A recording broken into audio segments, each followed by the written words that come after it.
Honourable Presidents, Prime Ministers, Lennart Meri's family, dear friends. When we met 1 year ago at the 15th Lennart Meri conference, Russia's full-scale aggression against Ukraine was still quite young. Fewer than 3 months had passed since it began. But even then, there were signs that Russia would not achieve its main goal, the elimination of Ukraine's statehood. The situation was still very fragile. Few the Ukrainians had managed to push Russia's advance back in north. It was still possible that Russia would regroup and return. Russian troops might have broken through Ukrainian defense lines in the east and moved deep into the central Ukraine. 1 year on, however, Ukraine has liberated the western bank of the Dnipro River and most of the Kharkov region. And I'm cautiously optimistic that the Ukrainians will liberate more of their country during this summer. The situation is much better than it was a year ago, but it is still far from where we would like it to be. It is vital that we do not get used to this war. This would be morally wrong when Ukrainian citizens are still dying every day, when millions cannot return home and many no longer have homes to return to. It would be politically dangerous too. The title of our conference is Incipit Vita Nova, So Begins New Life. We must do everything we can to make this new life better than the current one. We do not want war on our continent. But this new life must be better than the previous one too, because the previous one led us to war. Russia is now probably the weakest it has been in the last 2 decades. Let us be brutally honest. We need to take advantage of this situation. Russia started a war of conquest. It has killed innocent people, razed cities and villages, and destroyed infrastructure and cultural monuments. We do not need to humiliate Russia, but we do need to punish it for what it has done. As criminals are punished, so should criminal regimes too. The best punishment would be a quick and clear defeat in the war and the liberation of all Ukrainian territory. The outcome is as much in our hands as it is Ukraine's. The caution in arming Ukraine in the early stages of the war is understandable. But by now, Russia's so-called red lines have been crossed many times, and its nuclear threats have been shown to be empty. There are now no excuses for not giving Ukraine the weapons it needs to end the war. Western technology is clearly superior to Russia's. With our assistance, with our weapons, Ukraine could win this war. After which, its security and ours should be assured by accelerating its accession to NATO and the EU, along with other European nations willing to do so. Dear friends, Russia's aggression in Ukraine is, of course, once again the dominant theme of our conference. Even when we talk about the Indo-Pacific region or the Middle East, we will not be able to avoid a wider impact of the war. Difficult times force people to work harder. I'm sure we will work very hard over the next 3 days, and that the 16th Lennart Meri conference will challenge us intellectually. But I'm also sure that the outcome will be worth the effort. Finally, as always, I would like to thank all those who have contributed to the success of the conference, our partners in public and private sectors, our sponsors, and my colleagues at the International Center for Defense and Security. My special thanks goes to the director of the conference, Eva Ek-Pajuste. This will be Eva's last conference as a director. During the last 5 years, Eva has done an incredible job, bringing new and exciting speakers to Tallinn. She was able to keep the spirit of the conference alive even during the COVID period with the Lennart Meri Talks video conversation. And in the very short time window between the two corona waves in September 2021, she was able to successfully organize a full-scale conference. I wish Eva every success in her new job at the Ministry of Foreign Affairs. Thank you.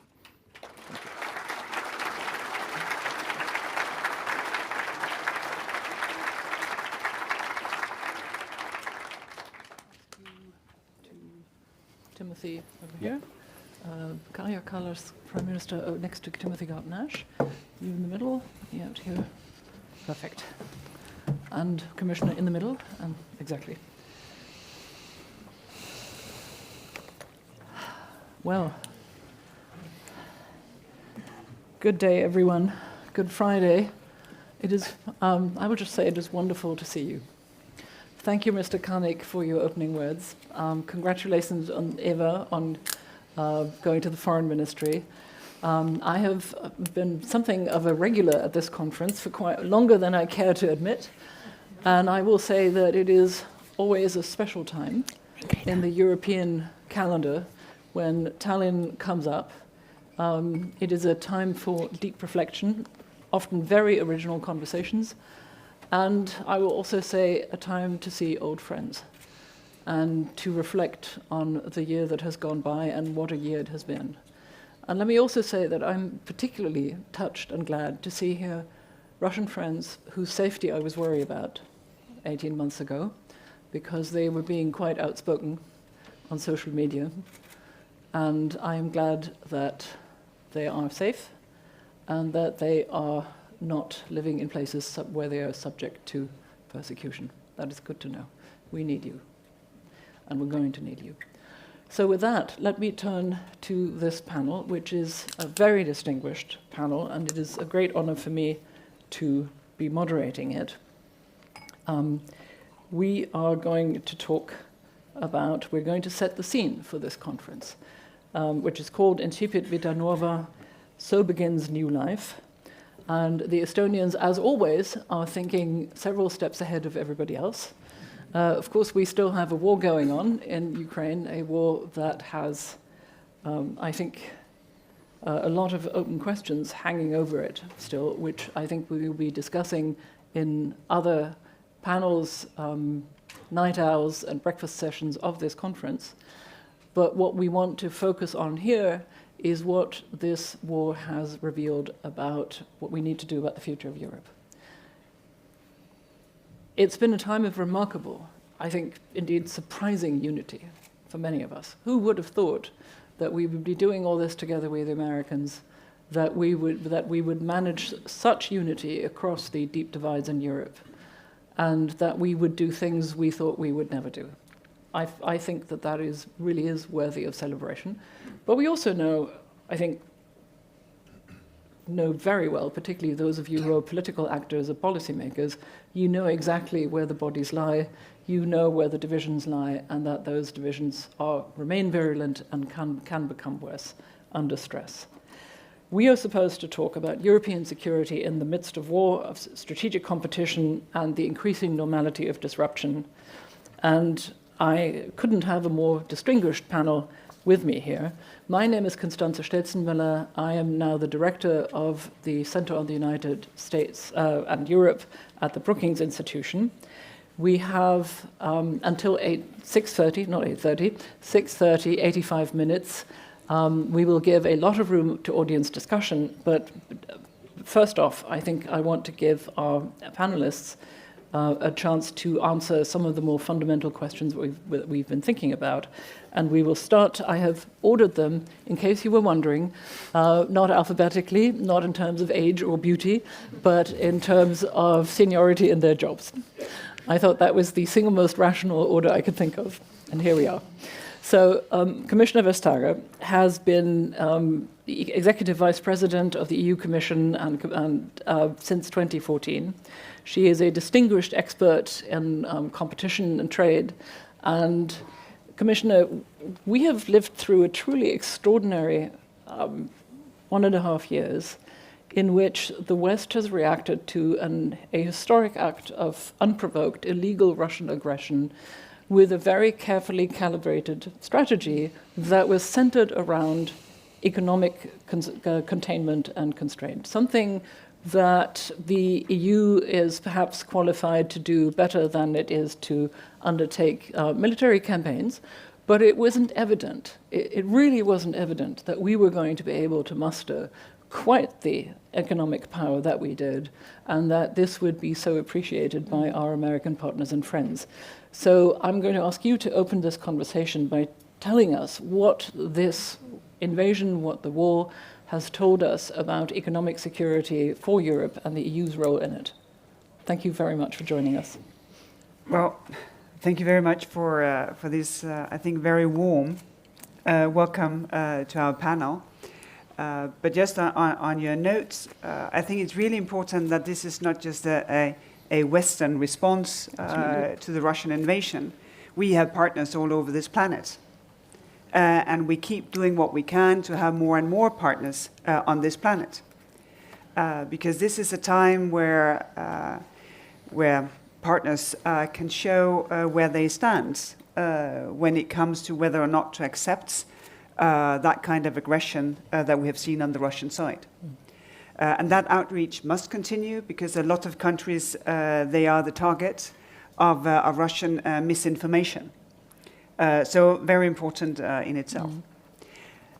But more fundamentally, the European Union has changed. At the invasion, it was basically by the hour. Now, of course, not to the same degree because a lot of change happened initially.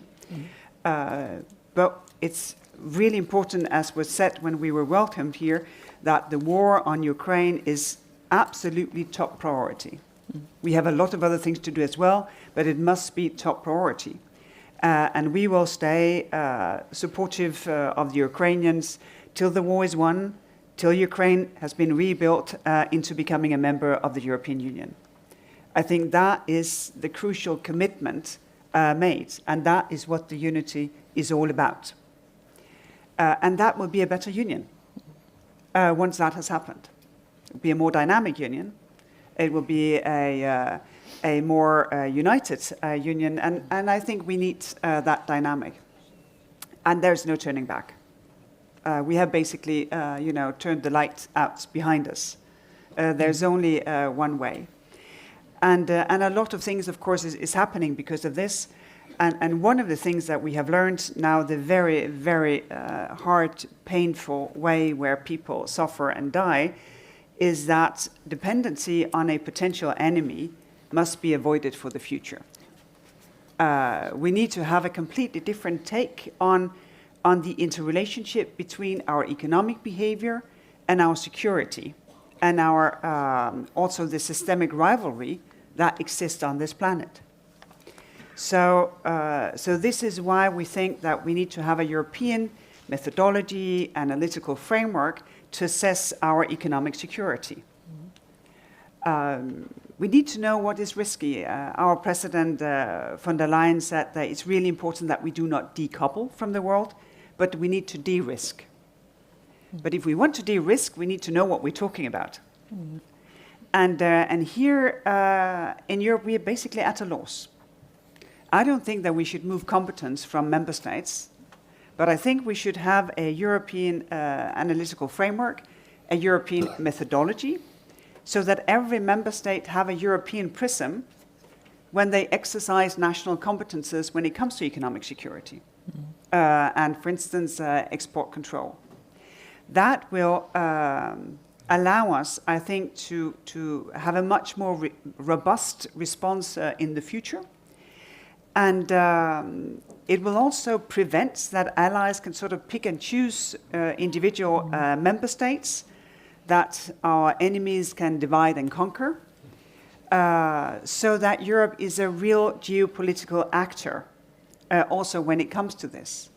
Right now we are discussing semiconductors, but we have quantum in the pipeline, we have 6G in the pipeline. There will be so many technologies where we need to have a different reflection. And for me, this is actually protecting an open world. This is anything but protectionism.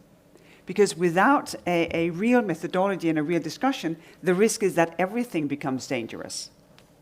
And then there is a risk that we withdraw behind borders, and that will make us weaker, and it will, of course, also put our prosperity at risk. And there's a lot of role for governments in this, but there's also a role for private sector. Because we cannot just put it on the taxpayer to deal with this. I think it is important also for the private sector to discuss this, for this to be in the boardrooms, in the diversification of supply chains, in how one sees the world. Because so far we have been paying a security premium that has now been unleashed upon us. And this, I think, is very important future thinking. And I think we are ready for it. I think we are ready for starting this discussion. And we hope, of course, that our heads of state of government, they will give us necessary guidance in the June Economic Council, the summit that will take place. And from the Commission side, of course, we will provide input for that discussion. Let me follow up on this, if I may, Commissioner, and thank you for this introduction.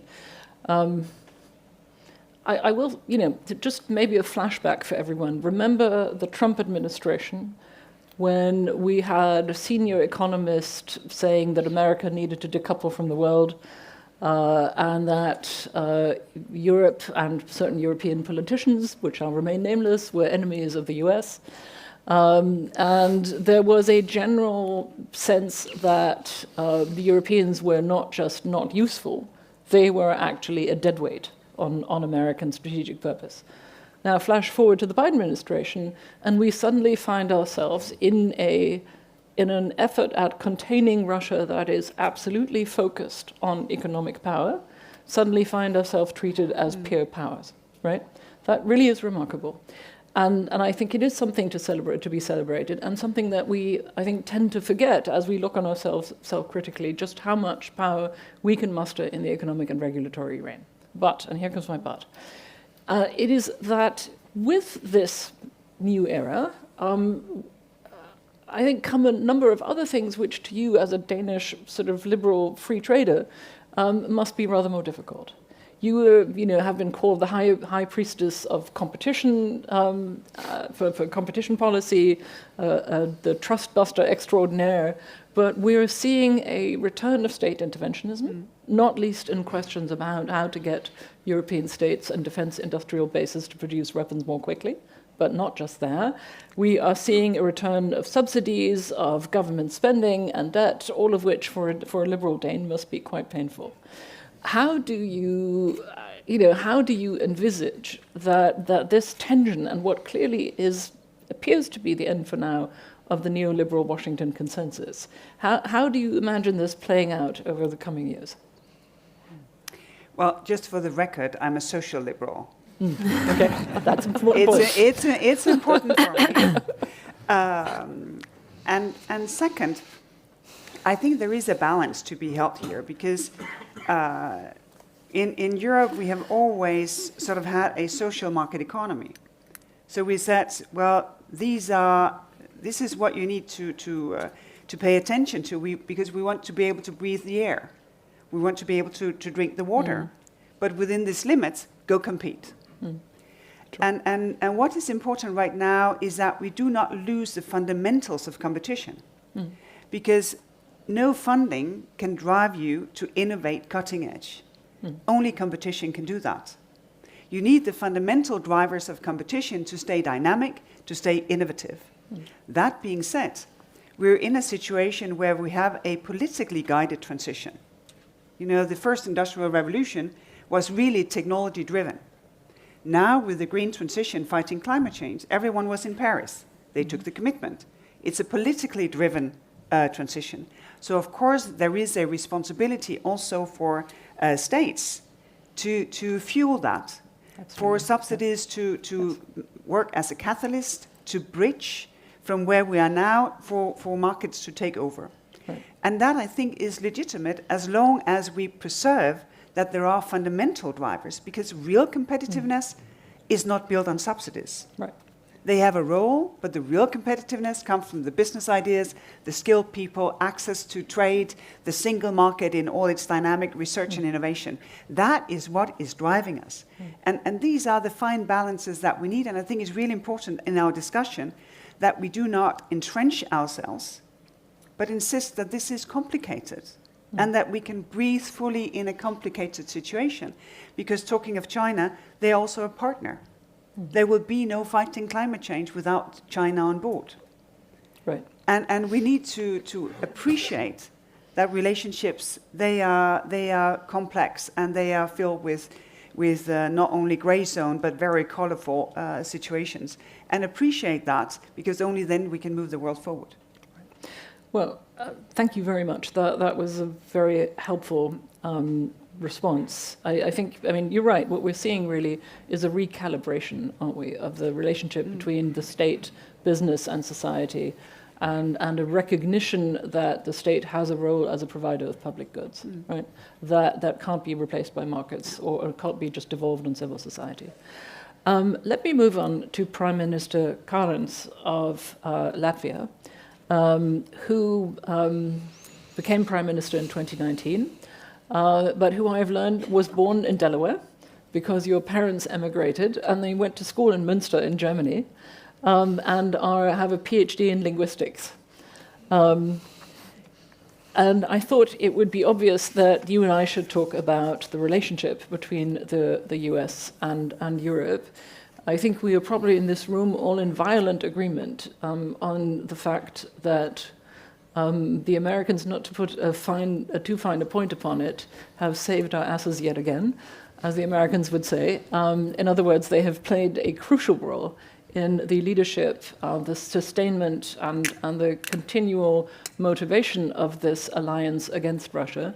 But I will also say that I've just spent nearly a week in Berlin, and that at several conferences, and that both there and in Washington, D.C., where I live, there is increasingly a sense that the topic of Ukraine is getting a little crowded out by the perspective of sort of a quite frightening potential competition with China, a competition that takes place very much in the economic realm, but also takes on a sort of very uncomfortable political and military shade from time to time.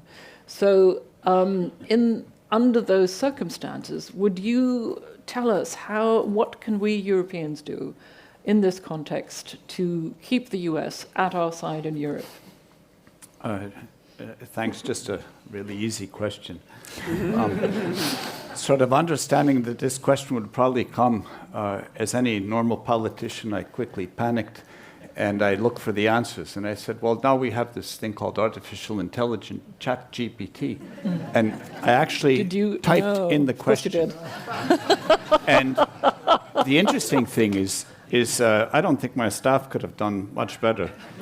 It says 5 things that we should think about. Strengthen diplomatic relations, promote cultural exchange, highlight shared values, promote economic ties, and foster collaboration on global issues, with the caveat saying, well, as an AI language model, I cannot say for certain that these are strategies I would pursue. And, you think about that, and I guess on some level, that's sort of a synopsis of the state of general accepted knowledge, because AI is not clever. It's just a bunch of algorithms pulling together everything that has been written and having extrapolative ability to kind of put together something which on some level is novel, but on some very deep level is not novel at all. I would say I think we humans still have a little bit of advantage over at least this level of AI, because we can pose a question that a very literal artificial intelligence at least doesn't today, is it really the right question? Is it the case that, is this something that we need to worry about? That is it a problem, the way that you mentioned? In Washington, you're sensing that this sense of urgency in Ukraine is going in the background. China is a big concern. Well, even in my country, which is a neighboring country of Russia, the war in Ukraine is now taking a backseat in the public's mind to mundane things such as educational, improvements in the education system, healthcare, etc. mundane, everyday politics, which on the one level is a good sign.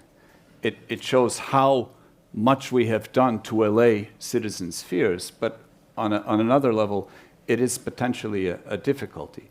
Now with Europe and the US, for all kinds of reasons, also now current professional, I spend quite a bit of time thinking about how we can make this relationship stronger, because I'm convinced from the European side it's in our interest, but I'm equally convinced that from the US side it actually is a big self-interest.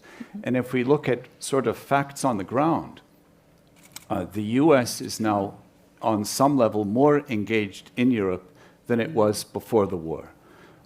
Even during the wonderful time of President Trump, the US was placing more US soldiers in the east of Europe, including in our country, in Poland, in the Baltics. So it's, sort of what politicians are saying and what is actually being done, surprise, surprise, it's not always a one-on-one. But we have more US troop presence on a continual, permanent, rotational basis, for example, in Latvia and the Baltics right now, not speaking about Poland. We also, I think there's a profound understanding in Washington on the level that the US also needs Europe as much as we need them. Because if we go outside of military and security issues into the world of trade, someone will be setting the future rules of the game. And the US understands that it is not the hegemon that it was for many years after the Second World War, and especially at the beginning, right after the collapse of the Soviet Union, that it seemed to be. And it's a question of who will set that. And the rise of China is necessitating a stronger cooperation between, we politicians always speak about these as like-minded countries. It's a clever way to try to say, to try to sum up what we are. But Europe, the US, Canada, Japan, Australia, South Korea, New Zealand, et cetera, basically it's the OECD. It's the democratic world. It is the West, although that, geographically speaking, it's not quite the West from where, but the as opposed to what we talk about now, the global South or Asia. Although I think Japan kind of fits in that model as well. But we need, and the US needs us to work together. Now, how well we're doing this right now, I think a lot of it depends upon us here in Europe. The US has a given advantage of having created a federal union of states a couple of 100 years ago. And we have created a union of fiercely independent states that work remarkably well together, given all circumstances. The fact that the Commission actually can function and function very well in times of crises is an amazing statement of how far a ever closer union that somehow stopped, but actually when it came to COVID and getting vaccines, worked very well, thank you very much, in terms of now using the same kind of thinking of getting ammunition production ramped up in Europe so that we can provide Ukraine and resupply our own arsenals is another aspect of that. So, I mean, the obvious answers of, engaging the Americans, asking them to invest more, et cetera, these are all fine things that everyone is doing on a daily basis anyway. But Europe, I think, needs to think about how we can be a more serious partner to the US on all levels. But, I mean, absolutely agree with you. And I agree also, in particular, that sort of living in Washington and listening to people like Jake Sullivan, the National Security Advisor, who, tooting my own horn here briefly, gave a sort of very interesting speech at Brookings a week ago on his economic policy, which really was a goodbye to the Washington neoliberal consensus in many ways, but also referenced the European Union several times. The president has referenced the European Union in his speeches. There is a recognition that we are providers of power and of leverage in forms of competition that take place in the economic sphere, right? A strategic competition where authoritarian great powers are weaponizing interdependence against us, well, that's a game we can play too, right? And we're learning how to do that together. Nonetheless, as you say, and I'd like to perhaps draw you out on that, I think we all know two things. One, there's room for growth in what we're providing. And secondly, there is an impending American election campaign, and we all know that there are segments of the American right, of the Republican Party, that feel at least as strongly about Europe as a matter of principle as the former president did, who might be the future president. How do we deal with all that? Well, I mean, we have a historian among our ranks, and I'm no expert on U.S. history by any stretch, but I mean, isolationism is ingrained in that country's thinking for, I don't know, probably 200 years. Comes and goes, comes in fits and starts, I would say. And right now there's a little bit of a backlash, and the fact that what used to be the right of the Republicans, 20 years ago, 15 years ago, if you look at what they are today, it's almost inverted policy. But roles are changing, but general views are not. One part of society is very inward-looking and doesn't want to understand what's going on the outside, and the other part of society understands the context that their well-being is actually quite linked to our well-being as well, if for nothing else, for markets, et cetera, et cetera. So there's no need to fall into a kind of panic or a doomsday that the world will end. I simply don't see that happening. It's in a state of flux, as I suppose it always is, and now we're at one of the inflection points. And the question is, which way will it inflect? I cannot predict, although I wish I could, the outcome of the U.S. Election, because I think all of us in this room would certainly have a very obvious preference for the development of politics on that side of the pond. But what we can do is think more about what we should do on our end.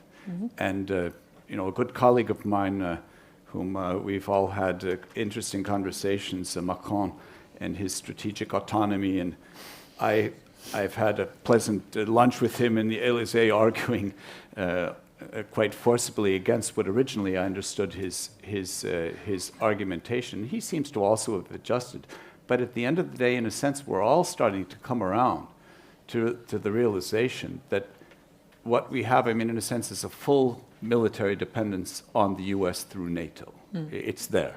Right. And the question is, while it's there, that's great, but what could we do more to make us a stronger partner for the U.S., not to decouple, but to become a stronger partner, because we and the U.S. face many challenges, among them arising China, where if the U.S. is developing a policy, we in Europe are a long ways towards having a coherent 27 member state and commission view on what China. We can all recite the little poem about what I always forget poems, but it's a partner, it's a rival, it's something else. Of course, partner, competitor, strategic rival. Yes, you're better than I am, of course.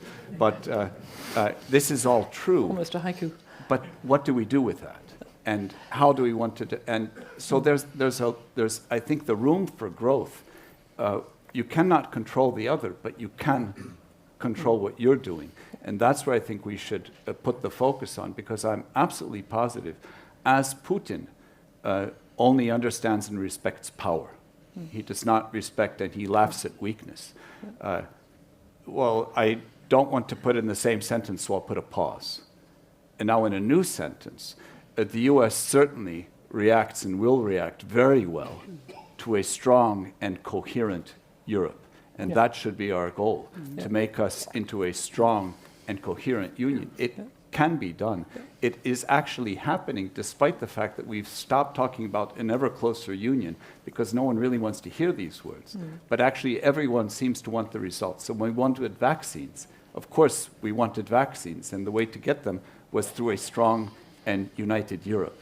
Of course, we want to arm Ukraine, but it's so disjointed. Of course, we want to use the same common purchasing power and coordination to get manufacturing up, to get the armaments out. So we're calling things by different names, and I don't think we should, fight with people and try to sell something that no one wants to buy, but simply continue on that path. The U.S. will respond regardless of which administration is in power. I'm convinced of it. Right. But I think your point is very well taken, that the burden of proof is on us, that we are worth the engagement, and that there's room there for development.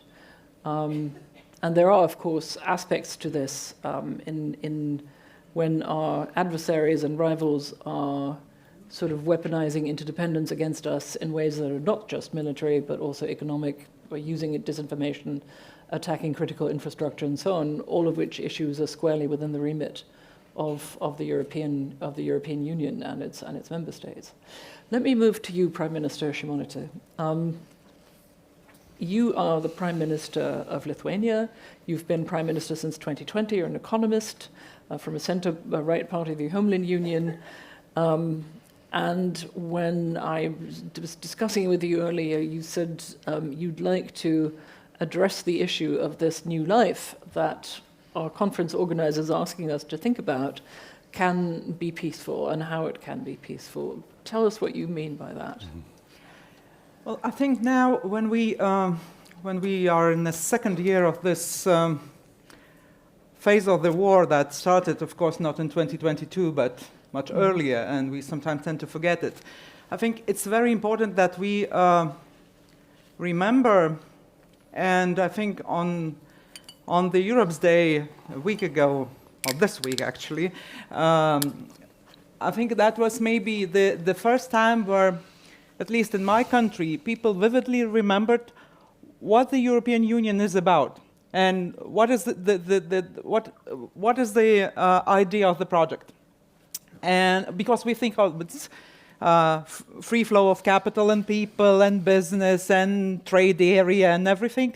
But first and foremost, this is a peace project.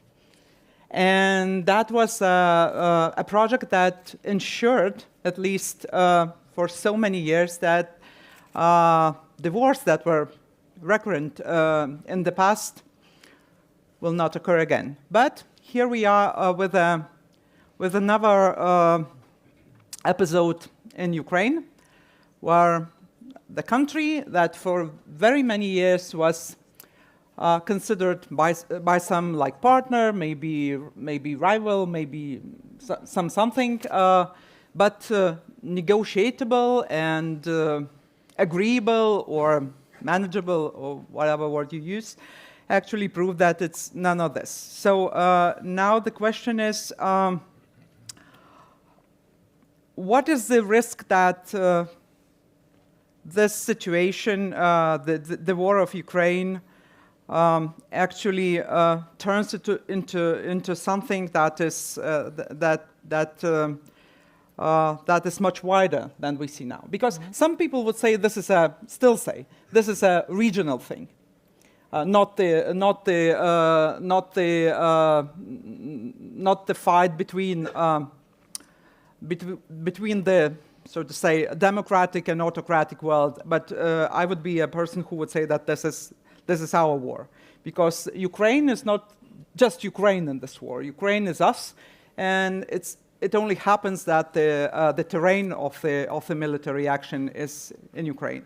And what is the reason Ukraine is fighting in this war? It is the reason is that Ukraine actually chose the values that we all worship for so many years. And it was punished for that. And it was punished by a guy who thought he can punish the country for choosing its path towards future. And this path was a peaceful European path. So now it's a little bit counterintuitive to think that and to speak that if we are here to have the peace, then we must think about our capacities to defend ourselves and our values. And this is something that was, I think, quite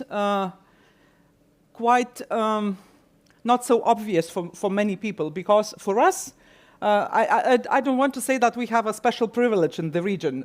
We just have a very living memory of our past, and this is the only, most probably the only explanation why we have this thin air to everything what's happened. And we still have our grandparents and parents who were sent over to Siberia, who came back alive, who have this memory of the fight for freedom after Second World War and the occupation definitely, because even myself have a 15 years of occupation of Lithuania by Soviet Union, and for me never again means never again. I mean, I just don't want to see that happening in. And surely that memory is triggered if you have a Chinese ambassador in Paris suggesting that the Baltic republics were never sovereign, right? That's why it was no surprise that we reacted quite astonishing, quite lively to this very strange, shocking claim, I would say. So for us, what is I think what is important to mention here.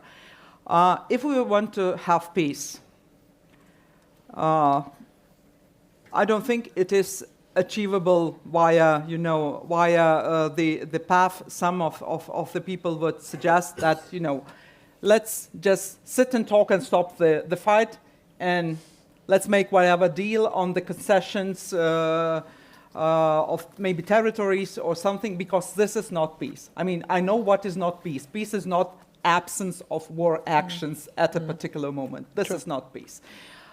Peace is the situation where nobody think he or she can dare to challenge the boundaries that are drawn by international law. And for this, I think the only way to achieve this is to take the understanding that democratic values, rule-based order, everything that we cherish so much is not given just like the air you breathe, because even air is not given. As the commissioner mentioned, we need to take action to have the air that we breathe sort of fit for us to breathe. So with freedom and independence and liberty, it's even more so. So it means that a long neglected issue of defense and security should become top one priority for all the like-minded countries. And here you were talking extensively with Krišjānis about US and EU bond, which is very special. But what was rightly mentioned, it's not just US and EU, but also the Indo-Pacific part of the like-minded countries who see the threats similarly. Because I think that the idea of trading in countries with a different approach towards the human rights, rule of law, independence of courts, freedom of speech, free elections and everything into civilization, if I might use this word, or into some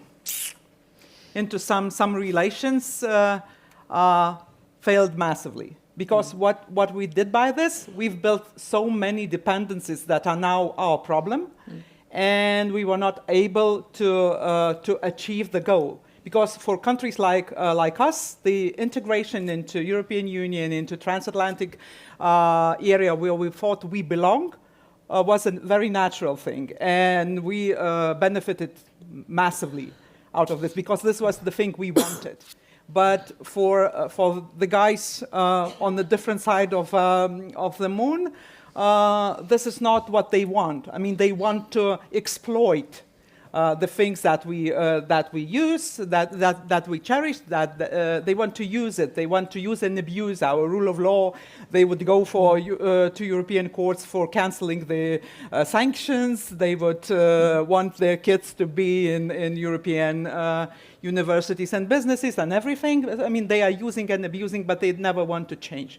So it means that to contain, because this is rather not peace. This is rather containment of the risk that that somebody might want to challenge the borders and to challenge the international order again. So for this, we need to first and foremost, Ukraine needs to win the war with the help of ours. No news in this area. Do you want to say what you exactly mean by winning the war? Well, I think it is a very good question because some people are saying that Ukraine needs not to lose. Mm-hmm. So when I'm saying to win, I mean that for us, victory of Ukraine must be what is victory for Ukraine.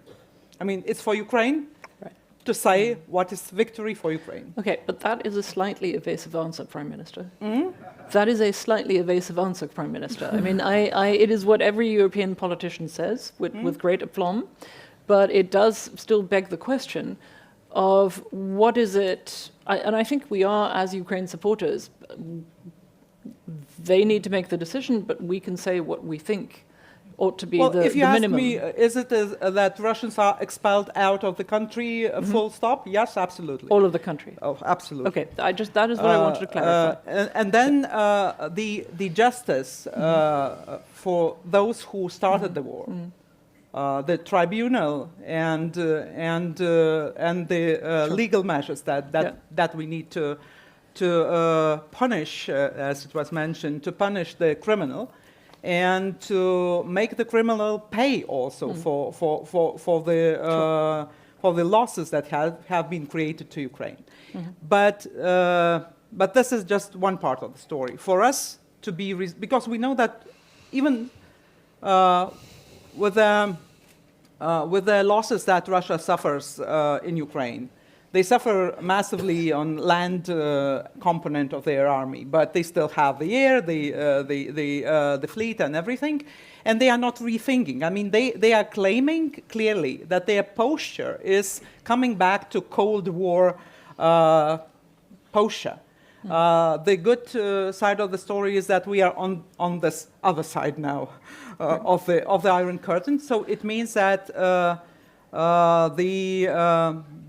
the agreement and the understanding of NATO first and foremost about Russia as a threat, and the obligations to strengthen the eastern flank first and foremost, but also to strengthen NATO and NATO members in terms of adding much more or spending much more on defense and security is the key, because we will have to deter, and that would be peace. Sure.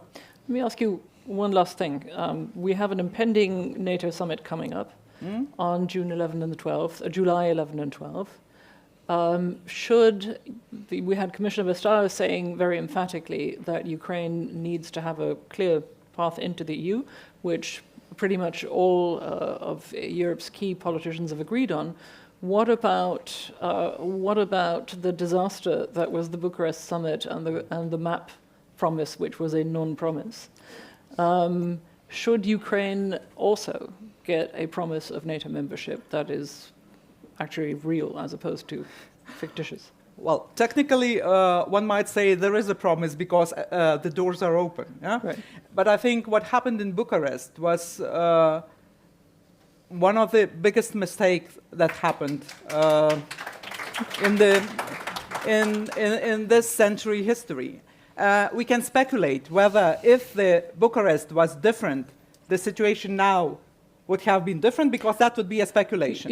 You know what? Let's leave that aside. Yeah. Let's leave history aside. Path to NATO membership now. So my point exactly is that it cannot be like Bucharest, because then it will mean that Russia has a say in whether Ukraine becomes member of NATO.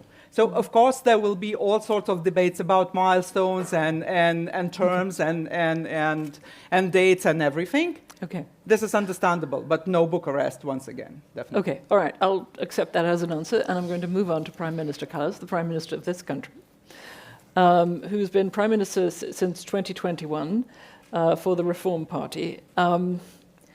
And we discussed that you would like to add another aspect to this conversation, which is the two things, really. How to break the cycle of aggression permanently from Russia, how to stop this from repeating itself or escalating vertically or horizontally in the future, and what role legal accountability should play in that. I'm an international lawyer by training, I'm all for that.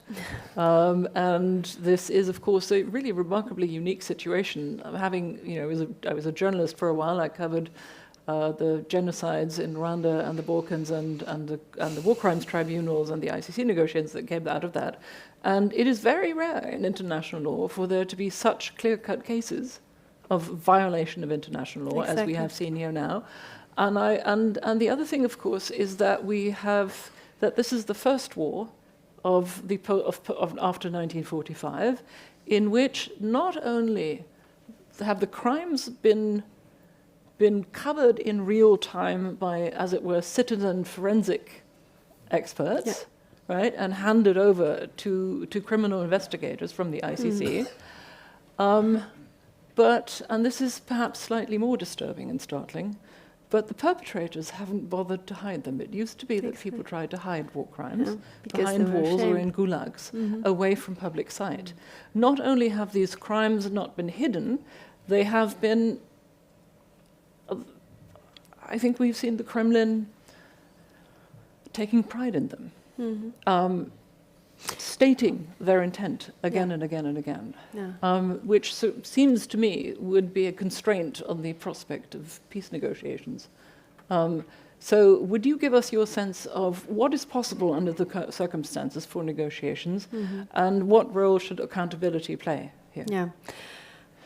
Yes, this is a very good question because, I've been reading a lot about the Second World War, the end of Second World War, Russia's history, trying to really figure out how to cut this historical cycle that one country in the world, quite a big country, constantly attacks its neighbors and is more bolder every next time.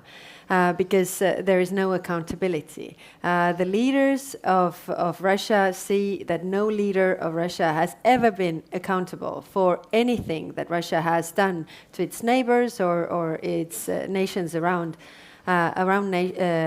Russia. So the key question to me is accountability, and I here see, the short-term perspective, if I can say relatively, and the long-term. Short-term is that we definitely have to put up an international tribunal for the crime of aggression. To understand that, of course, the crimes that you are talking about are the war crimes. The war crimes where civilians are attacked, which are war crimes. And they are documented. They can be prosecuted by the ICC. They can be prosecuted by Ukraine.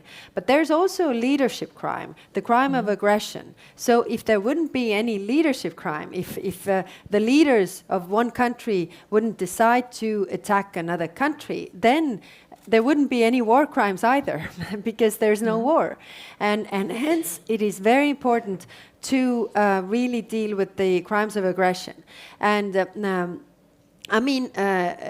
United Nations was actually the idea of Roosevelt to end the wars in the world, so that you would have this organization. And the UN Charter is a very good document, really saying what country can do and can't do.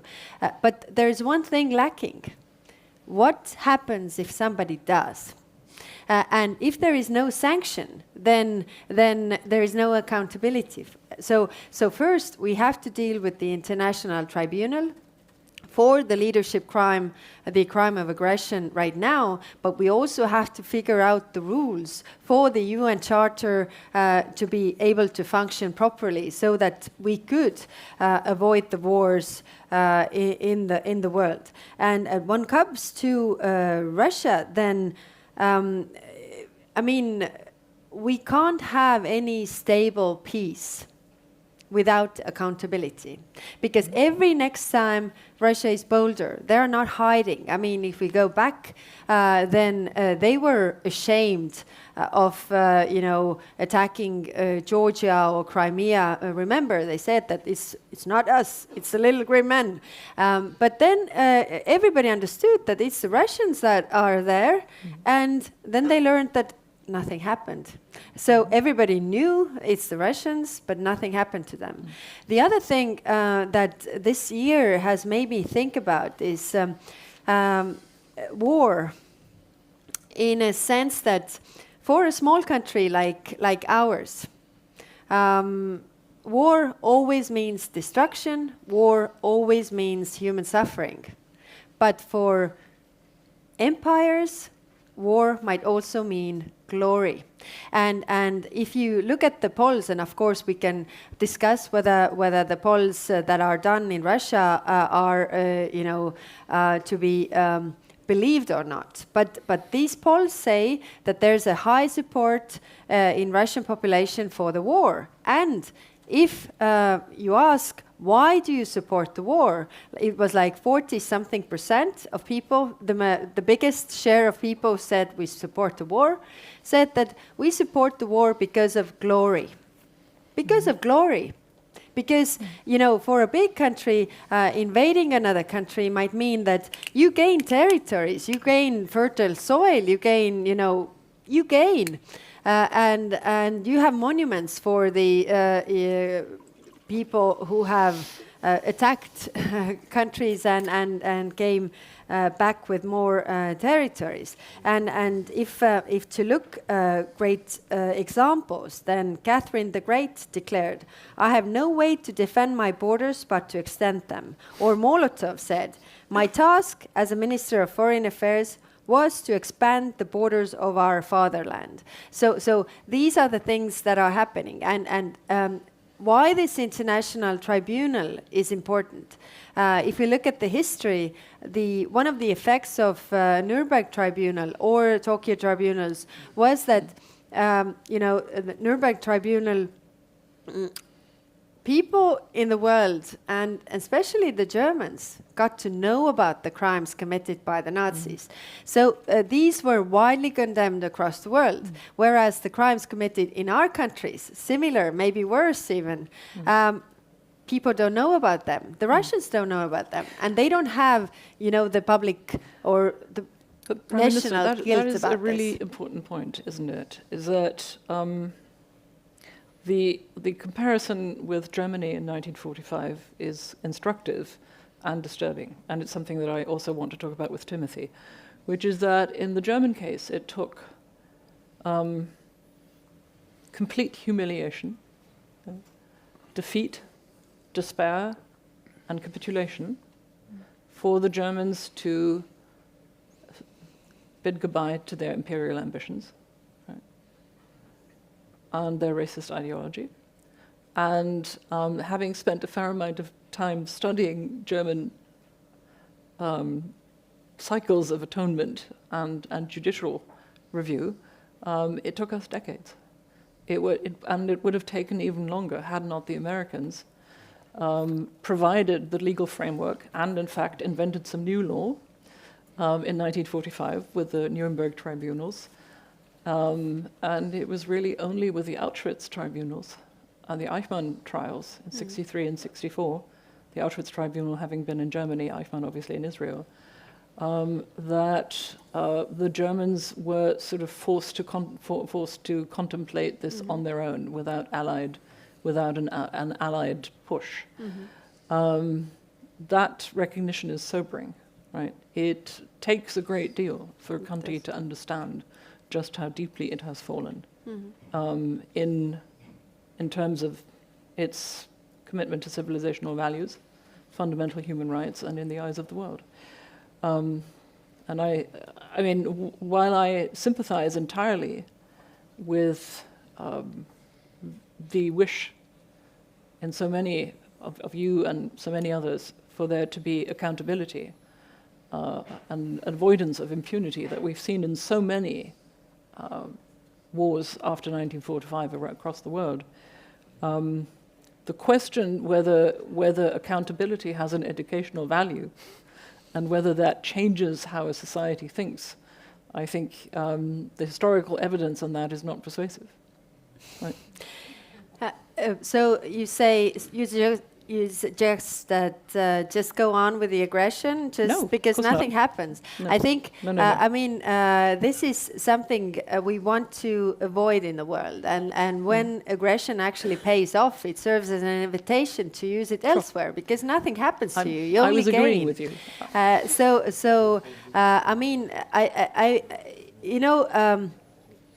I understand, I've read the books of those tribunals and how hard it has been and how hard it is really to get to that point. But it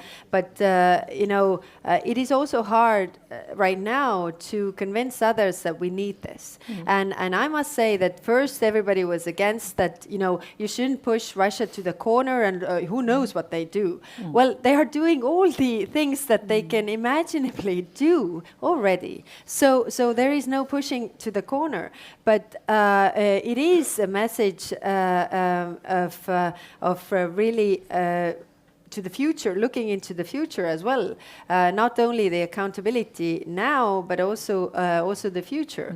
And I think we have to deal with this. Prime Minister, I just want neither you nor this room, which is full of very opinionated people, to misunderstand me. I completely agree with you that there needs to be accountability.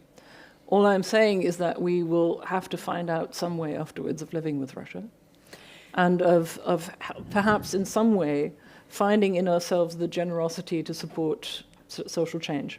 But let me leave it at there, leave that hanging over this conversation, because I don't want to leave out Timothy, and I'm sure Timothy has views on this, and we have a highly opinionated audience, as I was saying, which wants to ask questions. Timothy, let me ask you, you've written this wonderful book, which I've just bought, and I've been leafing through, and I noticed a reference to our common friend, and in my case, mentor, Tony Judt, and his famous book of European history, which he called Post-War. And of course, in the assumption that post-war really meant post-war, in other words, that we would not see the experience of 1945 repeated again.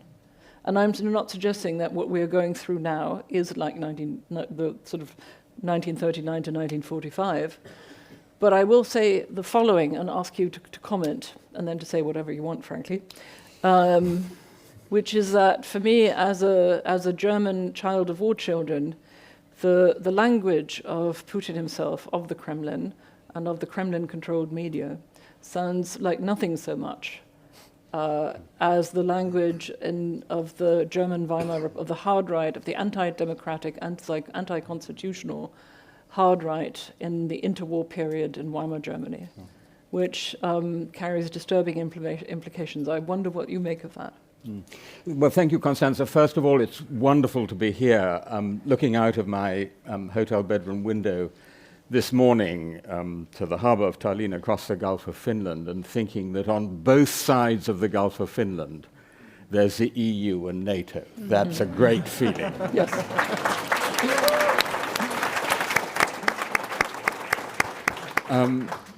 In my book, I distinguish between the post-war period, which I describe post-1945, and what I call the post-wall period, the period after the fall of the Berlin Wall. And I would argue that the post-wall period, which starts on the 9th of November 1989, finished on the 24th of February 2022. It's a finish of a period of illusions that we could get permanently beyond war simply by dialogue, diplomacy, economic interdependence, and all of the above. So we're back to a much more familiar and challenging Europe. But what I would say very briefly, because I know we want to bring the audience in is that, Heraclitus says, war is the father of all. And in a curious way, this terrible war, the largest war in Europe since 1945, has actually opened up, in my view, a great opportunity for another great move forwards towards the goal of a Europe whole, free, and at peace, where we took a great step forward between 1990 and roughly 2007, and then, broadly speaking, stalled for the last 15 years. And in order to get there, just very quickly, I'd say two things. First of all, we need to support Ukraine to a clear, decisive military victory. The only path to a lasting peace is a military victory. The illusions of the post-war Europe put behind us. I'm going to give you an undiplomatic answer to what victory means. I think our aim should be that Ukraine should liberate all its territory, including Crimea, and then be able to defend itself as a sovereign state within its frontiers. That means, in military terms, that they have in the next 6 months, if things go well, to be able to threaten Crimea. They're not going to try and occupy it in the next 6 months, but to threaten it and cut the supply lines. And we have to be prepared for the added level of risk that comes with that. Don't be scared, be prepared. They may not get there. They may not get there. It may be too difficult. Then we'll have to face that situation. But our aim should be victory, sovereignty. And to your point, Constanze, I really want to say that a clear defeat would be the best thing also for Russia. Richard von Weizsäcker gave a great speech on the 40th anniversary of VE Day, as you know very well, in 1985, in which he said basically, guys, defeat was the best thing that happened to us. It's on the foundations of defeat that we built our freedom, our democracy, our prosperity, and so on. It's actually the Russian tragedy that that kind of defeat can't happen, because it's a nuclear-armed great power. But the maximum possible defeat leading to political change in Russia will be the best thing for Russia too. The second thing to say quickly is that I believe if we're going to seize this chance, we have to prepare actively now for the second great double eastward enlargement of the geopolitical West. EU and NATO, both. So we had the first great eastward enlargement, 1990 to 2007. Then, as I said, it basically stalled. Now, Western Balkans, Ukraine, Moldova, Georgia, all of them both strategically for the double eastward enlargement. We all know how difficult that's going to be. Difficulties in the candidate countries, difficulties in the member states, difficulties of creating a union of 36. But nonetheless, as it says in the Talmud, if you don't know where you want to go, any road is good. So that's a strategic goal. Last thing before throwing it open, Incipit Vita Nova, Dante, Beatrice. Beatrice is now Europa in this simile, another beautiful young woman. I think we have a job to do in explaining to our societies, to our public opinions, that it really is a Vita Nova, right? That it's a totally new period. Because much of our politics is still in the illusion that somehow we can just sort of fix this war and then get back to the old life, as it was before, right? Or indeed, the populist version of that is we get back to the old life that never existed anyway, right? And I think it's really important to say to our publics, no, this is a different period. We have to move to a new life. It's going to be incredibly challenging, but it's also very exciting because it's a chance to expand the frontiers of a Europe whole and free. Timothy, thank you for that. And it's good that we have someone on the panel here who doesn't have political responsibility, who can do, as it were, the translation. But still, let me push you on one point. You are a distinguished historian of Eastern and Central Europe, have been for decades, and written a number of wonderful books, most of which I think I have. There is one sort of, you've just mentioned the populace, right? You know that we are heading into a series of key elections for Europe, the Turkish, Polish, EU, the US elections, and 3 Eastern German elections in the fall of next year, just before the American ones, in Eastern Länder, where the AfD trends in first place. How do we deal with the democratic challenges from within? And how do we deal, especially, with the democratic challenges from EU and NATO member states? Yeah, thanks. It's a great question. I'm in 2 key elections. Turkey this Sunday, where there's a real possibility that we will have a major shift, which will be of enormous importance, because instead of being a non-Western great power, which is quite happy playing with all the other great powers, including Russia, we would have one more Western-oriented, and Poland in the autumn is going to be crucial, because that election is winnable for the opposition. For me, the key challenge is Hungary. I mean, for someone of my generation and biography, for whom the formative experience was the emancipation, liberalization, and democratization of East Central Europe, the fact that you have in Hungary an EU member state which is no longer a democracy. Let's be absolutely clear about that. It's not an illiberal democracy. It's no longer a democracy. It's a competitive authoritarian regime. And that has been facilitated by membership of the EU is really quite shocking. And if we are to be credible in talking democracy to the rest of the world, we have to try and address that challenge and get much tougher. Okay, I'm going to throw it over now. I presume that there are people here with mics, or do we operate? There you are. Okay, I'll go to Ed Lucas here and then over there. So please, and if you could, many people know you, but still introduce yourselves. And Ed, thankfully, I don't have to ask you to actually ask a question, but I will ask everybody who follows on you to ask a question rather than to make a comment. Yes, so, I'm Edward Lucas, and now a politician, amazingly. But I'm very gratified to hear people laughing. But my question is about, if we want to keep the Americans on board, we have to help them with China. I think everyone agrees with that. And helping with China right now means helping Taiwan. Prime Minister Šimonytė, your country, has done a great job on really pushing the boat out, so perhaps even to the surprise of the Taiwanese, how hard you pushed it. And it really earned you points in Washington.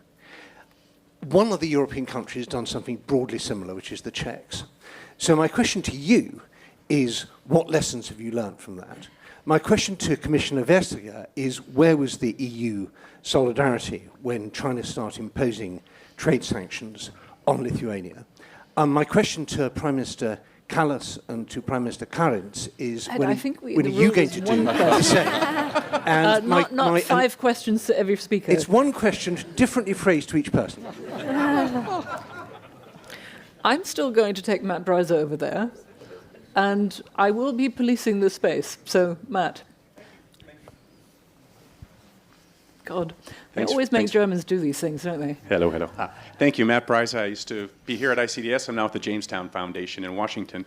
The Inflation Reduction Act, is it helping bring the U.S. and EU together because we're pursuing the same goal? Thanks. Or is it separating us because of concerns about protectionism? And then maybe a clarification too. Constanze, your powerful point about how humiliating Germany worked to transform it. Is that something, I wasn't sure if you're arguing we should pursue that now vis-a-vis Russia, or no, it's dangerous, and that's of course to the whole panel. I was leaving that purposefully open. But Prime Minister Šimonytė, perhaps you want to answer the question about Taiwan. I will try not to tell all the story, but just the major lesson. And the major lesson is quite similar to the lessons that we learn with interaction with Russia, for example. It's always the same lesson. If you try to sort of step back, then you will be pushed to the corner as much as you step back. So if you made a decision, then you must stick to the decision, and we've learned that when we made a decision to decouple from Gazprom, and I mean, we had plenty of experiences with Russia as well of the same sort, because if you start rethinking and sort of, if you're allowed to be pushed, then you will be pushed. And this is, I think, the shortest answer I can give. Commissioner Vestager. Yeah, well, without going into the full thing, also I was not first-hand involved. Now we have the anti-coercion instrument, that is a direct reflection of the situation, which was very complex, because the feedback, if I may call it that, was done in a very subtle way, so to speak, very effective, but not in obvious channels, which is why the new anti-cohesion instrument was absolutely needed. And that is part of the sort of the toolbox of economic security, and I think absolutely needed. On the second question, if it was directed to me, I think it potentially could do both, but we're doing our best to make us come together. Because the real good news of the Inflation Reduction Act is that the Americans has really sort of checked in fighting climate change. Mm-hmm. And that is really, really good news. Because even though emissions in Europe fell by 2.5% last year, that is almost the exception on this planet, and we're in a real emergency. And I will add that to, I think, Timothy's very poignant point before concerning the war and that the post-war period started. Add to that climate change. Also, that will fundamentally change a number of dynamics. And I think it's very important to have that as part of the equation as well, because otherwise there are important points that we'll miss. But the second thing is that it has been possible in working with the Americans to limit the discriminatory effects of the Inflation Reduction Act on cars, on batteries, on raw materials, in a different framework, but similar to what you see with Mexico and Canada. And I think that has been possible because we have the Trade and Technology Council. It is led by Valdis Dombrovskis and myself on the EU side, Blinken, Raimondo, and Ty on the US side. And that has created a framework for discussions that allows us to solve things. And the Inflation Reduction Act, of course, have also given us some homework. So how to make sure that we accelerate the transition into a climate neutral continent. Because the paradox is that there will be enough for everyone. Everyone will need these clean, green industries. Here in the US, India, China, and Africa, all on this planet, because otherwise we will not be successful. So what we are trying to short term is to prevent that the European acceleration is being stopped. And this is why we have this temporary enabling of state support, because that will serve us both in fighting climate change, giving us economic security because we have much more homegrown energy, but also mid to long term improve our competitiveness, because low predictable energy prices is an absolute key ingredient in competitiveness. So in that respect, I think we, on the one hand side, have taken the challenge. On the other hand side, we have found ways that allows us to make the most of it. I think the more ideological advocates of government subsidies and industrial policy will have heard the phrase temporary state support with interest. But let me follow on Matt Breiser with a question that perhaps others have in this room, but I think is worth making right now, which is the other act of US legislation worth mentioning, and that has caused great concern in Europe, of course, was the CHIPS Act. And Jake Sullivan likes to use the phrase, or likes to assuage European worries about this, by using the phrase a small yard with a high fence, right? In other words, we are only going to put national security limitations, prohibitions on the export to China of a very, very narrow selection of goods that will be then very rigidly protected. That said, as we all know, I think, is a lot of these goods are actually dual use. So the notion, the metaphor of a small fence, a small yard and a high fence, is, I think, of dubious accuracy. There is a real risk, isn't there, of the yard becoming broader and broader.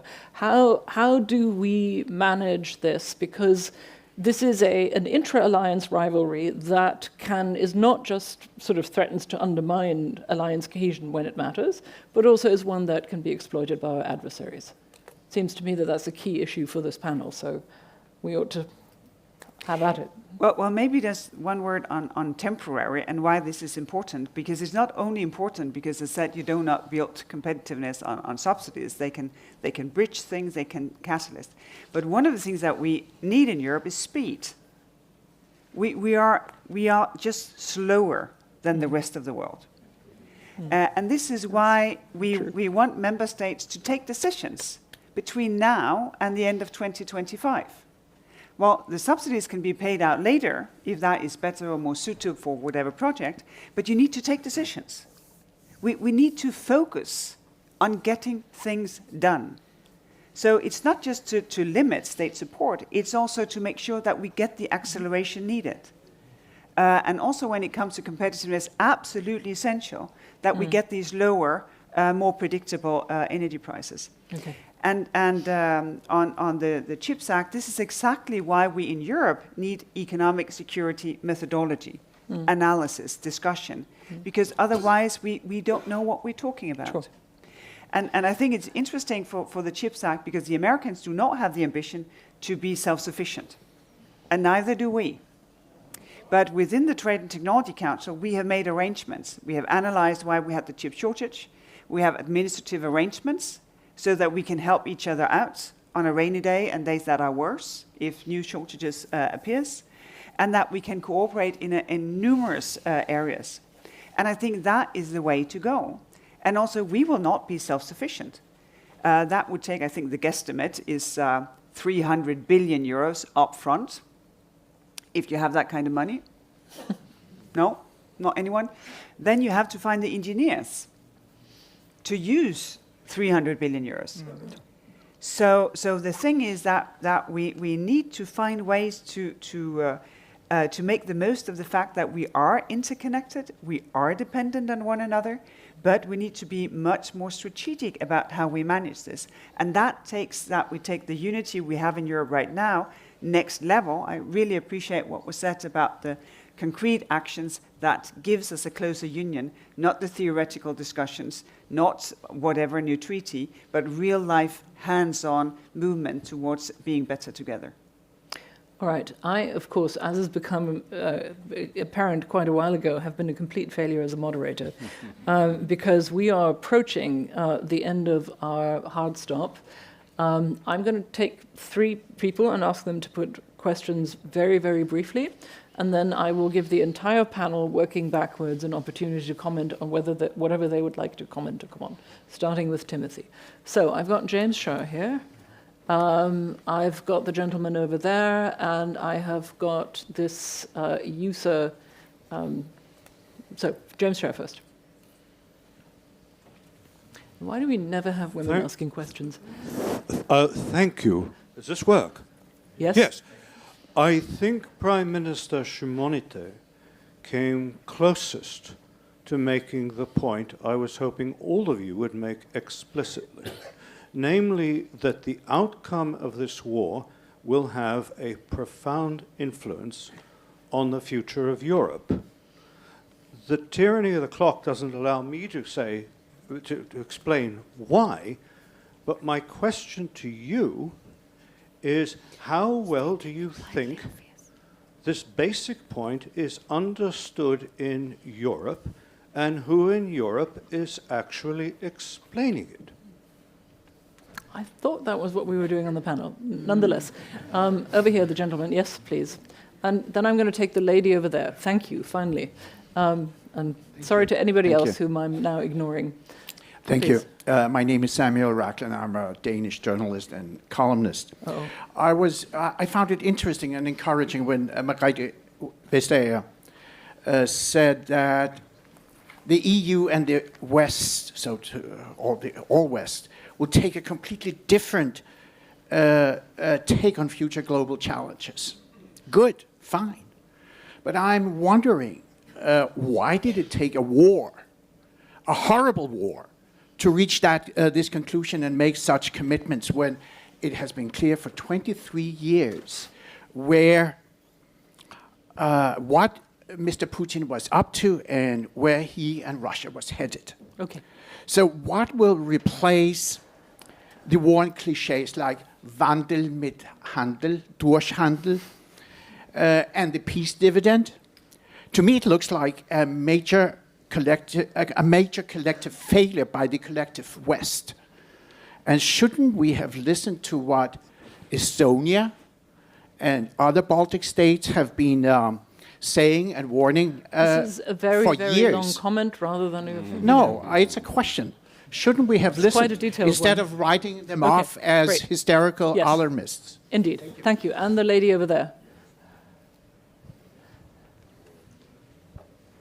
Thank you. I'm Daria Kalinyuk. I'm from Ukraine. Great. We participated in Daria. the previous fascinating session with Russians, and the distinguished panelists told that most of the Russian society is in big depression, and they don't know how to go out of this depression because they don't see change, they don't know how to protest, they are afraid of being killed. And Russians outside of Russia are also frustrated. So probably you distinguished panelists could recommend Russians how they can end their depression. Thank you. Thank you very much. And Daria, sorry I didn't recognize you. I haven't seen you in years, but really good to see you here. That's wonderful. I'm going to go backwards and leave you to weave in responses to the questions with any final thoughts that you might have. Timothy. So I'm going to duck that last question, because we British are so depressed at the moment ourselves because of Brexit. Who isn't? And the second question, shouldn't we have listened to Estonia? Yes, definitely we should have listened to Estonia. That's a very clear answer. And actually, in all honesty, I'm a great admirer of the leadership that Kaja Kallas has shown during the war in Ukraine. I think you've done a fantastic job. And that's very sincerely meant. Now, to James Sherr's point, very quickly, I mean, I think that's what we're all trying to do, honestly. And actually, one of the things historians try to do is to enable people to learn from the past without having to go through it all again themselves. But unfortunately, there's nothing like personal experience for really shaping people. And so here's the question. One of the themes in my book is the way key political generations have shaped the Europe we've built. The 14ers, who were shaped by the First World War, the 39ers, shaped by the Second World War, the 68ers, the 89ers, shaped by the experience of 89 to 91. And a student in Göttingen the other day asked me, do you think there'll be a generation of 22ers? That is to say, of young Europeans who were shaped by the return of major war to our continent. I very much hope there will be. I think we should try and contribute to creating such a generation. But if I'm honest, I slightly hate my dudes, because I think it's been a really formative experience in the eastern half of the continent. But I'm not so sure whether actually young Spanish and young Portuguese and young Italians really feel it that way at the moment. But I'm sure we should try and make them feel it that way.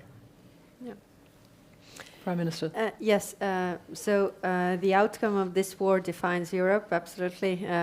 We all agree, and that's why we are fighting so hard. And the question, who explains this in Europe? We do. Yeah. We do, honestly, every day we do. And it is true, but what also here good friends were explaining that it's getting harder and harder because domestic political issues kick in, and the worries that we all have in our countries with different mundane topics, and this is clear that it's getting harder, and it's getting harder to explain to those countries that are much further. But again, from history, like Churchill said, appeasing a dictator is like feeding a crocodile, hoping that you are the last one to be eaten. So how to make all these countries understand that even if, Ukraine is eaten and then some of the other members, then eventually it will get to them as well. And what comes to your point about the generation of 22, then I clearly see that you know, in summer 21, I had this essay contest where our young generation wrote to me essays about, you know, what it means, the awakening time and everything. And I read those essays, and what is surprising to me was that young people, they were like, you know, the French or the Germans who took freedom for granted. And I was like, we have done something wrong right during this 30 years, that they feel the same way, and they don't have the fear that, for example, I or Ingrida has, you know, being a child and being afraid of that because we remember occupation. And I think that is back now. I see the worry because the history is repeating itself. The things that you learn from the history books are actually every day on the news and very close. And I think it defines the generation. And now the question is, what do you do with it? And I don't have a good answer because the Russians themselves might have to find this answer.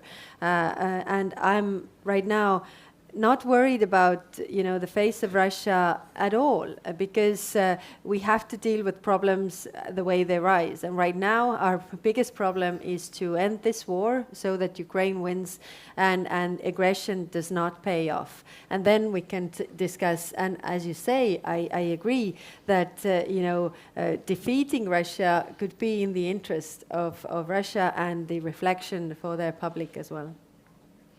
Prime Minister. I don't think I can add much, but I will maybe just add one more thing on who is explaining things to the world. I think it's not only us, like verbally telling, explaining, making comparison to our own history and to our understanding of the threats and region and Russia and everything, but it's also Ukrainians on the battleground. Who are proving every day that there is something to be worth dying for now, and this is not, you know, this is the spirit, the values, your freedom of choice, that we, in so many cases, take as obvious, because it just exists. But Ukrainians know that they were punished for the choice of the things that they wanted. So they are fighting that fiercely every day on the battleground with so many people that were killed, civilians and military too. And I think they are the most telling proof of this statement. Mr. Kariņš. Yeah, it's tough to be almost last. It'll be more tough for you. To have true peace in Europe, it would require a profound defeat of Russia of the order of 1945 Germany that would begin a process of internal change, realizing that they have been living and allowing their government to do things that are impossible. That's the only way to get true peace, is a profound defeat of Russia. Now, I don't want to go into what that would require, but I think what we have to be prepared for is a defeat of Russia in Ukraine, so a success of Ukraine in freeing its territory, but still a non-reformed Russia. A little bit, you know, Germany in the First World War fought mostly in Belgium, was defeated there, went back home. Russia is fighting outside, will be defeated there, and unless it's such a defeat that something changes at home, we will be faced with a long-term issue of containment and deterrence. Agreed that we have to use this to move the boundaries of the European Union democracy eastward, so the EU and NATO, but understanding that unless we get to this profound defeat, we are in for a long haul of deterrence and containment that will cost our societies a lot, but in the process we will become much stronger. Commissioner. You've said so many true things today, and being the last in the panel, that being difficult is also true. So I cannot add to these insightful things said exactly to the point. that we need to listen better. I think it is, the situation is indeed rebalancing Europe, sort of making in itself a new Europe, because everyone is moving closer to the center, and that also goes for the Baltics and for Poland, and I think this is very important. So in respect of that, listening well. But just one thing on explaining what is ongoing. One of the many things I admire in Ukrainians is how they keep showing their humanity. They are so courageous. They are so persistent. They are so brave. But you know, for instance, in my Instagram feed, they show what they do to get the stolen children back. But they also show how they rescue missing dogs and cats.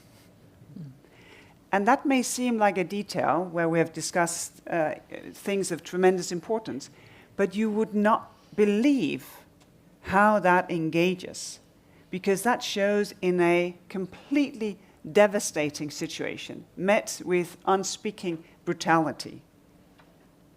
You preserve and you develop your humanity. I think that is what is engaging generations, because they see that this is not just everyone being toughened up. This is someone who's fighting for not just, we say, values, but for being human. Crying over children that are being stolen. Crying because you couldn't take your dog, but someone will take care of it. And that is what ultimately will make us win. Of course, the military victory, but also the fact that the humanity has not been destroyed, but it has been actually developed. That is what is real winning look like. Well, that was a very powerful final word. I want to preserve the honor of the Portuguese, Timothy. I was in Lisbon and in Copenhagen around the Munich Security Conference and was told by the Danes that they had given all 19 of their Caesars to the Ukrainians. They have none left. And the Portuguese have done similar things. And the reason why is that there was a significant Ukrainian immigration to Portugal post-1980, 1991, the dissolution of the Soviet Union, 80,000 Ukrainians. And they've taken in 50,000 Ukrainian refugees. And the post-Soviet immigrants have learned Portuguese, have become Portuguese citizens, and are very vocal on all matters Ukrainian. And so I think don't underestimate the other side of Europe. I think there is from what I heard, there's a very strong feeling there about the meaning of this war for Europe, which I find heartening, because I do think, to James Sher, that this war has brought us all closer together and has made us understand that the narcissism of minor difference in Europe is precisely that, right? That there are bigger things at stake than our minor differences. And so I'm going to say thank you to all of you for being a great audience, for having patience with my overlooking you in the quick Q&A period. Thank you especially, help me thank our panelists who have been stupendous.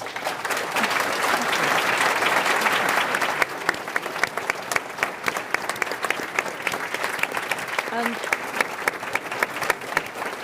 Eva, if I may say one final thing, I think that we are all 2022ers now, all of us. Thank you for that, and thank you for the splendid panel. I just have to say that those who have invitations to presidential dinner, please gather to the buses. The buses will leave in 6 or 7 minutes, so just really we try to keep it smooth and quick. And see you again at 10 o'clock when there will be a very good night owl panel. See you then.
much.